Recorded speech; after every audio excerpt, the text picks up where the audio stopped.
Okay, so this is about embedding models and how they're used and why they're important in AI. And so this is a simple use case. What we want to do here, we want the user to make a query in natural language, right? And receive the answer, but the query is about local data, about local systems. So we want the system to work without going outside, without going to OpenAI, right? And this is a very, very common request, especially financial companies, everything related to accounting and so on. So this is a diagram on how this is like a typical structure of this system, right? So the person does the query is converted into embedding, and I will explain in detail what embedding is, and it goes to the database where we store information in the form of embeddings.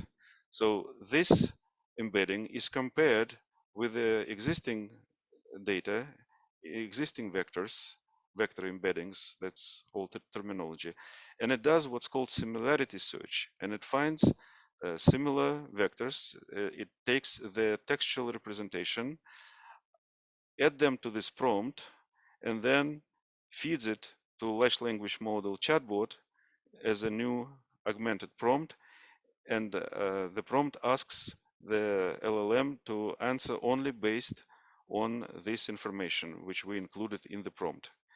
And it answers, and this goes to the user. Well, in order for this system to work, we first need to take all local data and embed it into vectors and store it in this vector database, right? And what's important that the way we embed the query and the way we embed the data should be the same way. It should use the same process, the same embedding model with the same parameters, the same dimensionality of the output vector. Okay, so that's what we're after. So recent progress in generative AI showing great ability of large language models, all these different large models. We install locally, answer questions about local data, embeddings, embedding models. So these models use artificial neural networks to encode the content into vectors. This is similar how the information is encoded in large language models themselves. The encoded data then can be stored in a specialized data called vector database, and this database can be searched using similarity search. This is what Tyler was telling us before, and I think on several lectures we already covered this. So this is a little bit of history about embeddings. So we have some objects and we convert them into vectors. It may be one-dimensional vector. Uh, well, I mean, there are many numbers, but they constitute just a vector, because sometimes people they say vector, but what they actually have, they have a two-dimensional tensor, right? And vector space models, it's not new. So it was going on for at least 30 years, and there are some examples of older models. But then I want to mention Yoshua Bengio from Canada, from Montreal. So he and Geoffrey Hinton are probably the most famous people, fathers of deep learning. And so the word embeddings was actually coined in his work. Well, he's a leader of the group, so there are several authors in 2003, which is 20 years ago. Okay, then another group demonstrated the power of pre-trained word embeddings. And from that you see pre-trained, pre-trained. So Word2Vec, it's a model by Mikolov in 10 years ago at Google, right? It's a toolkit to create pre-trained word embeddings, right? So convert words into vectors. Glove is a similar model. It uses Word2Vec uses neural network. Glove uses more like matrix statistical way of coming up with those embeddings. But the result is the same. You create pre-trained embeddings, and many neural networks architectures today are using embeddings, so it's very common. So embedding is a way to convert something into a relatively low dimensionality vector or vector space, right? While still preserving the main features of this object. So then we can compare objects by comparing vectors. So ideally, an embedding captures some of the semantics of the input by placing semantically similar inputs close together and different farther away. One embedding can be learned and reused across multiple models. So it's a very powerful thing. And okay, what is an embedding model? Well, embedding model is a neural network model which learns to create vectors from something. So input discrete object like a word, sentence, image, product, and so on. Objective semantically similar inputs mapped to nearby positions in the embedding vector space. Geometry, dimensionality. Well, the very small embeddings may have like 50, 100, 200, maybe up to 1,000 numbers. But modern systems like language models, they have 10,000 and more numbers in one vector. Uh, Embedding models are trained as any other neural network model. Um, Stochastic gradient descent used, whatever. It's a common thing. You train a network, and then once you have it, it is pre-trained and you can use it, right? Word to vec, dog to vec, bird, item to vec, node to vec, whatever. So this is Thomas Mikolov, old picture. And this is demonstration like you create vector for man, woman, king, and you see this similarity. You can do like vector operations in this space. And this is a few words about glove. So it's a glove. It's a global vector for word representation. It's in Stanford 2013. Mikolov, I want to remind, is Google 2013. And BERT is later by Google, and it's encoding part of transformer architecture that BERT is. It's more complex, more evolved than Word2Vec and GloVe, but that also better. Okay, our favorite Hugging Face website has a leaderboard for embedding models. It's about 100 models there, and so you can go there and look. And there are some parameters here. So first of all, model size. Well, it's understandable. Embedding dimensions and sequence length. So usually when people embed text, they split it into pieces. And this is length in tokens. And the token is about 4 characters. So this is, well, you can think about 1 page approximately. And usually when people split, they also define overlap between pieces. So you take piece and you convert it into vector with dimensionality 1024 or 768 or whatever. So here, where is the, oh, this. This is OpenAI. You see the length, more than 8,000 tokens. So this is actually ChatGPT. But mostly you are absolutely okay to use to split your text into shorter pieces and convert each piece into a vector. Okay, this is some average statistics about the quality of the embeddings. How embedding models work? Well, these are neural networks. I already covered that. How longer embedding models work? So what if you have longer sequences? And the answer is absolutely the same. You just use bigger neural networks to handle longer sequences, but it works the same way.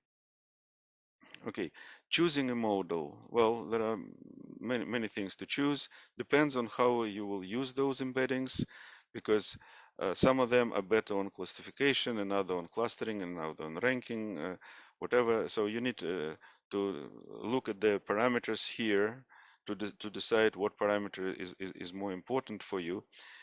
size, performance, dimensions of vectors, maximum length of the input. Some of the models are truly free and open source. Some of them require small payment. Like for example, OpenAI, well, it's about 1 cent per like 150 pages, so it's not much, but it's not really like you cannot install it locally. And when you will be using this model, you'll be sending your text to OpenAI via the API. So it's actually will also slow down the process.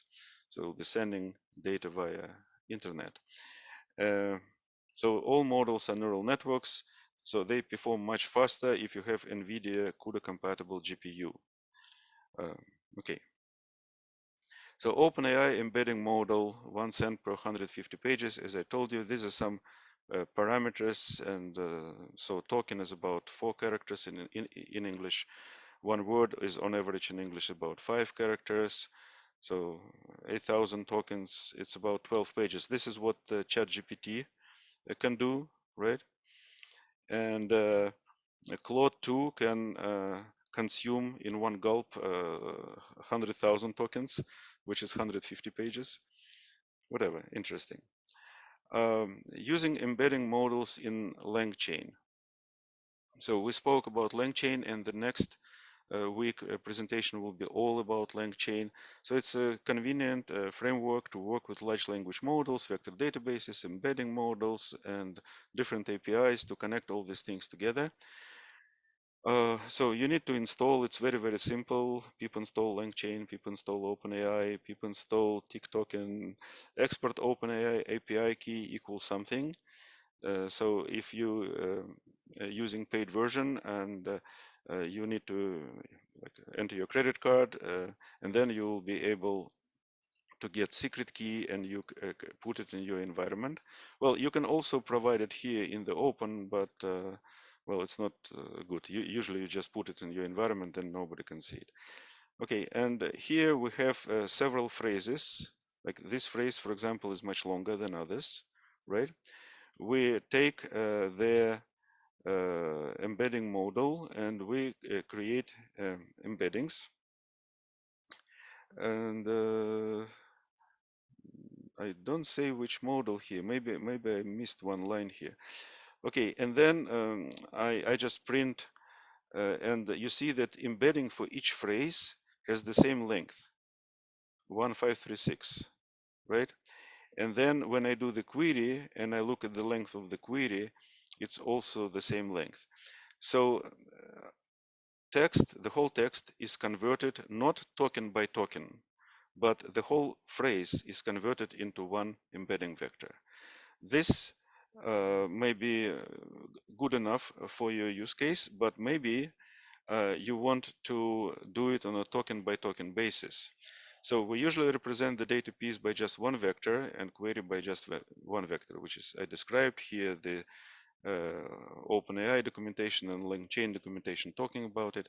But you can also do it the way Google Translate and ChatGPT actually works. They convert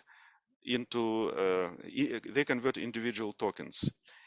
So if text consists of 1,000 tokens, each token is converted into a vector of, let's say, dimensionality 512. So we have 1,000 vectors, and query consists, let's say, of 100 tokens. So query is a phrase in natural language. So again, we converted each token separately. So we now have 100 vectors of the query, and we have 1,000 vectors of the data. And then we do similarity search. So we compare 1,000 vectors of data with 100 vectors of query. So we calculate 100,000 scores. And then let's say the pieces of text, we have multiple pieces, and then we select the pieces which will have higher total score, right? So, well, people do that, or you can like do simplistically just one vector for the whole query or for the whole phrase. Important for both data and query, we have to use the same embedding model and same dimensionality. Well, yes. And by the way, why it's important? Because if you used one model and populated your vector database, and then you decided to change the model, you now will need to re-embed all your data. And if you have terabytes of data, it may take some time. So this is example from this link where the person takes 2,000 PDF files, which is about 33,000 pages, and converts them into vectors. And it takes more than an hour.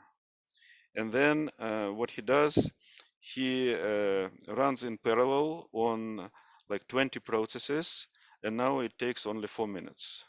Well, he uses something called Ray Cluster, which is available on major cloud providers.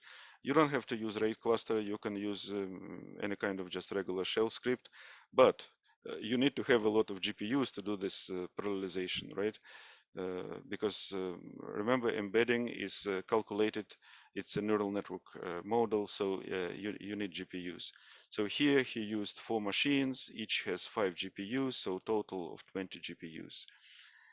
Okay, this code here is using something called PyPDF loader. So it's a, module, it's a method which extract text from PDFs, but it only extracts text. It ignores images. But sometimes the way the text was scanned, it actually scanned as an image. So what do you have to do then?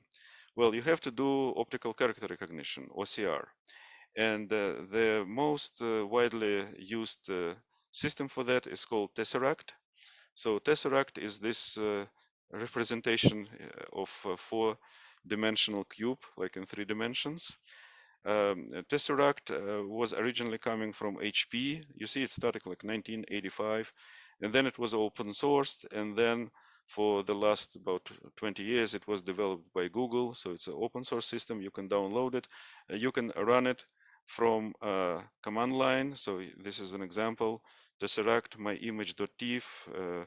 My image, it will be myimage.txt, and then some parameters, and it will do the magic and convert your image into text.